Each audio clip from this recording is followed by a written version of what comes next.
బంగారంను తీసుకుని వచ్చారు. ఎందుకు? ఆయన రాజు కాబట్టి.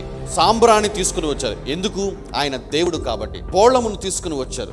ఇదే అభ్యంతరకరమైన విషయం. ఎందుకంటే బోళము అనేది ఒక వ్యక్తికి ఎప్పుడు వినియోగిస్తారంటే, ఒక వ్యక్తి చనిపోయినప్పుడు అతని యొక్క పార్థివ దేహానికి, అంటే ఆ దేహము త్వరగా పాడు కాకుండా ఉండటానికి ఒక సెంటుతో కలిపిన ఒక రసాయన పదార్థము ఆ దేహం అంతా అప్లై చేస్తారు. ఎందుకంటే అది రాసిన తర్వాత త్వరగా పాడవదు ఆ దేహం.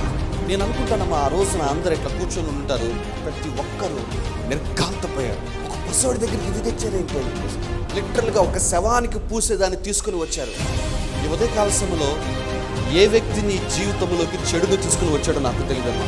ఎస్, మన జీవితాల్లో కూడా కొంతమంది ఉంటారమ్మా ఎట్లాంటి వాళ్ళు. ఏం తీసుకుని వస్తారు? చెడు తీసుకుని వస్తారు. మనం తెలియక చోటించుకుంటాం, తెలియక సహవాసం చేస్తాము. చేయటం స్టార్ట్ చేయగానే మన జీవితంలో జరిగేది ఏంటంటే చెడు, నష్టమే చూస్తూ ఉంటాం మనం.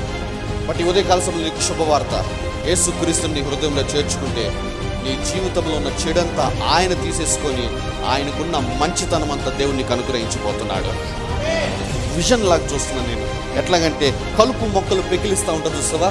That is what I'm seeing. అంటే దేవుడు కొంతమంది జీవితాలలో చెడును వేర్లతో సహా పెకిలించి వేస్తున్నాడు దేవుడు.